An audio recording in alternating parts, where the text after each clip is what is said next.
এবারে নির্বাচনের প্রচার প্রচারণা নিয়ে জানাতে টাঙ্গাইল ও কুষ্টিয়া থেকে যুক্ত হচ্ছেন সহকর্মী অভিজিৎ ঘোষ ও নাহিদ হাসান তিতাস।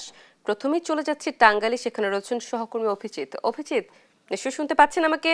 কেমন প্রচারণা চালাচ্ছেন প্রার্থীরা? আজ থেকে যেহেতু প্রচারণা আনুষ্ঠানিকভাবে শুরু হলো, এবং এই প্রচারণাকে ঘিরে নেতাকর্মীরা আসলে কতটা উচ্ছ্বসিত, কি বলছেন তারা আমাদেরকে জানাবেন।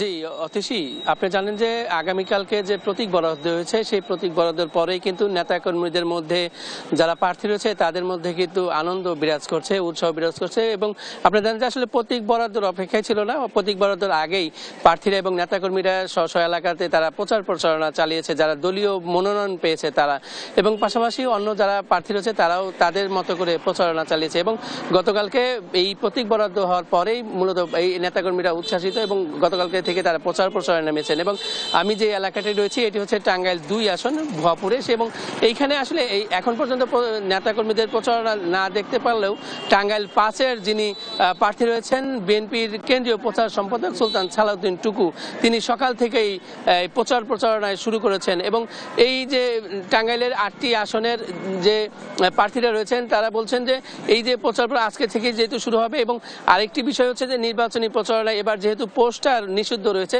যে কারণে আসলে এই রাস্তাঘাটগুলোতে পোস্টার এখন পর্যন্ত দেখা যায়নি। এবং পাশাপাশি যারা এই প্রার্থী রয়েছেন তারা এই দুপুরের পরেই তাদের আনুষ্ঠানিকতা শুরু করবেন প্রচারণা দিয়ে। এবং তারা অনেক প্রার্থী তারা হচ্ছে এই সমাবেশের মাধ্যমে তারা আজকে দুপুরের পর থেকে প্রচারণা শুরু করবে আর কি।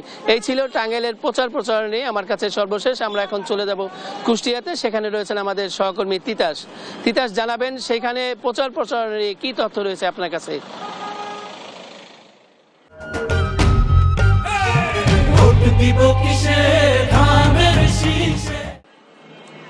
অভিজিৎ, প্রতীক বরাদ্দের পর টাঙ্গাইলের মতো কুষ্টিয়াও কিন্তু শুরু হয়েছে নির্বাচনী ডামাডোল। অর্থাৎ প্রার্থীরা কিন্তু প্রথম দিনের প্রচারণায় সকাল থেকে ছুটেছেন বিভিন্ন যারা ভোটার রয়েছে তাদের ডোর টু ডোর। আমি রয়েছি কুষ্টিয়া 2 আসন মিরপুরের নোয়াপাড়া বাজারে। এখানে বিএনপির যে মনোনীত প্রার্থী রয়েছেন যিনি ব্যারিস্টার রাকিব চৌধুরী, তিনি নির্বাচনী প্রচারণা করছেন। আমি তার সাথে একটু যুক্ত হতে চাই। আসলে আস্ত নির্বাচনের প্রচারণার প্রথম দিন কেমন সাড়া পাচ্ছেন, এবং আসলে নির্বাচন নিয়ে কোনো শঙ্কা বা প্রচারণা নিয়ে কোনো শঙ্কা আছে কিনা?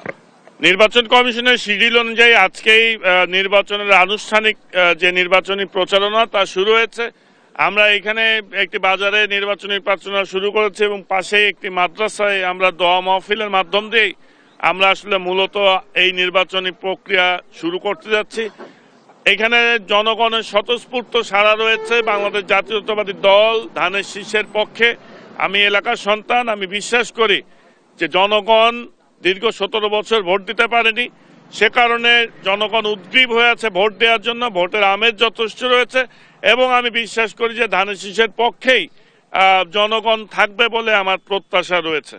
যেমনটি শুনছিলেন, আসলে প্রার্থী যেটি বলছিলেন যে আসলে তার জয়ের ব্যাপারে কিন্তু তিনি অনেকটাই নিশ্চিত, এবং নির্বাচনী যে প্রথম দিনের যে প্রচারণা এতে কিন্তু কোনো ধরনের কোনো শঙ্কা নেই। আমি একটু জানিয়ে রাখতে চাই অতসী যে কুষ্টিয়ার 4টি আসন রয়েছে, 4টি আসনের মধ্যে কুষ্টিয়া 1 আসনে কিন্তু ত্রিমুখী একটি লড়াইয়ের আভাস মিলছে আমাদের কাছে। এখানে বিএনপি, জামাত এবং স্বতন্ত্র প্রার্থীর মধ্যে লড়াইয়ের আভাস রয়েছে। এছাড়া কুষ্টিয়া 2 এবং 3 আসনে কিন্তু মূল লড়াইটা হবে জামাত এবং বিএনপির মধ্যে। আসলে আমি একটু জানিয়ে রেখেই শেষ করব যে কুষ্টিয়া কিন্তু 25 জন বৈধ যারা প্রার্থী রয়েছে তারা কিন্তু প্রচারণায় অংশগ্রহণ করেছে এবং নির্বাচনী ডামাডোল শুরু হয়েছে। এই ছিল কুষ্টিয়া থেকে আমার কাছে নির্বাচনী প্রচারণার সর্বশেষ খবর। অতসী।